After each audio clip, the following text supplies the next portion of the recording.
It's like Earl Nightingale says, never give up on a dream just because of the time it will take to accomplish it. The time will pass anyway, so we might as well put that time to the best possible use. That's why we're here, honestly. I think this is the best use of my time to help others. Me too. And also help myself. And speaking of loving other people, is just giving them time, giving them love. It doesn't have to be currency. Actually, currency, I would say, is low here. Someone actually loves you, cares about you, and gives you time. That can mean more to me than all the money in the world, and it does. That's why I want to actually get people, like-minded people, to be around me, to work with me, to know me, to be my friend. I also moving on, some more of Kevin's knowledge while he's here, get some of his time. Okay, cool. I wanted to talk about something that was also really important, and I know we all talked about this earlier off the screen, and it is in 2 Corinthians 9, 6 through 8, and this is I think this is the most bountiful thing in my life, the most abundant thing in my life. And if you read it, it says, the point is this: whoever sows sparingly will also reap sparingly, and whoever sows bountifully will also reap bountifully. Each one must give as he has decided in his heart, not reluctantly or under compulsion. And this is key here, for God loves a cheerful giver.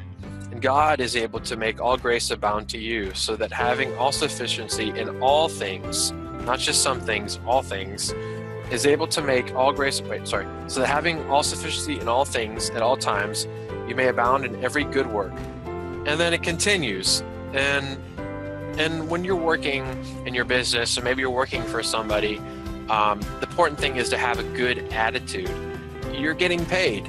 You should be glad. If you don't have any money, you're not getting paid, you're volunteering your time, attitude is the single most important thing about that job, that volunteering job. Because if you spend that entire day volunteering your time and don't put a smile on your face, what good is it? How's it going to benefit you or others? You're doing more of a detriment to yourself than you realize by not being happy or cheerful during your time of giving. So, and that's why you got to be a cheerful giver, That's why you got to, when you put money in the bank account, you have to say to yourself, I'm giving to something. I'm giving to myself. I'm giving to somebody else that needs this money. Maybe it's not yourself. Maybe you're giving to somebody like your wife, or maybe you have kids and they need money for, like a video game or something, You're giving this thing to this person. And if you put a smile on your face, not to say that you have to force it, because sometimes there are situations where you don't want to give the video game to the kid because it's like, a bad video game or whatever. But the important thing is to remember that you're giving of yourself to somebody. This is part of you. This is something that you worked for. Your boss is going to look at you and say, I see that this person is succeeding and he's very cheerful in his job. He's happy to be there. He wants to be there. I can use this person in other places to bring that same light to that situation, to that same job. Yeah. Honestly, I think the number one biggest thing for any job I've seen, interviewing different places, and I still work, and I still need to for the Power Hour and for other reasons, is just having that going in with that good attitude. I want to be here. Even if I don't, I want to be here. I want to be my most present at all times. I want to show people that, yes, you can be the light. You can have a good attitude despite the circumstances. And I don't know what everybody's going through, and I can't say, I've experienced everything. But what I can say is that when the roughest times come, when that boulder hits me, when I get attacked by a bear, when I see Houston playing really bad, now we have to play the Patriots, I can say that I'm still going to have a good attitude come tomorrow. I'm still going to have a good attitude come the next day and the next day, because we're not here for a long time. If you really want to give something to somebody, the least you can give is a good attitude. Show up with a smile on your face, whistle, and have a good day, because life's a great gift. Well, I was going to jump out and say something a little bit ago, but I was going to say, to cover a little bit what Kevin was saying and a couple other things I think Doug was saying, it goes back to the heart. It goes back to, the reasons why you're doing, if you're doing it because you're trying to make yourself get ahead or get this or get that, and it goes back to a little bit what you were saying, Green, too, that see, you're doing it for yourself and not for the right reasons.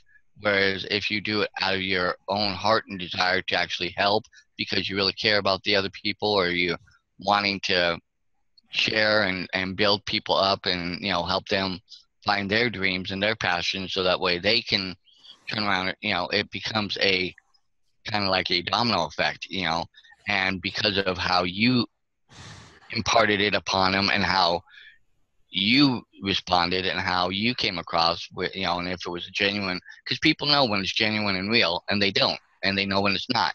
Of course. And so in that, I think that's partial where, going back to what Kevin was saying, based on things I've learned, is when I've given generously and out of my own self and out of no desire to get anything back, that's when I get paid back somehow, some way, whether it's money, opportunity, this, that, or the other thing that comes up. It's usually more than what I expected. So in that sense, I think it really goes down to the real heart issue, and that I think everybody deep down wants to help other people, wants to do, but sometimes we get off point and skewed by things going on in the world. What you're talking about, Doug, Dan, is the law of compensation. I mean, just because you give something to somebody and they don't return it doesn't mean it won't be returned to you by some other source. Whether it's money, whether it's a gift from a person, or the universe will compensate you. It's inevitable, because we're constantly within a paradigm called the balance factor. So if you give, you receive. Doesn't matter where it comes from. So when you contribute, you have to receive something in return. I can remember when I was like 21, 22, right out of college. I really wanted to just get that first professional job, and I tried applying. I tried everything, literally. And I didn't have anything on my resume. And then one day I'm at Walmart, and I bought something. And they said, "Do you want to give $3 or $5 to the children's fund?" And I said, "Yes, I do." And I'm not saying that you have to give to specific charities. You can give your time, you can give your love, you can give your energy in different ways. But I gave $5. Next day, somebody called me, said, "I like your help desk experience. Do you want to build some? We have an opening at BMY Mellon." And it almost comes to just, literally asking for something, but giving my time, giving whatever it is, my money away, giving whatever it is. And then looking in my heart and saying, I know that's come back to me. I don't have to be tied to worldly things. I can be in this world, but I don't have to be of it. And by just asking, I did receive.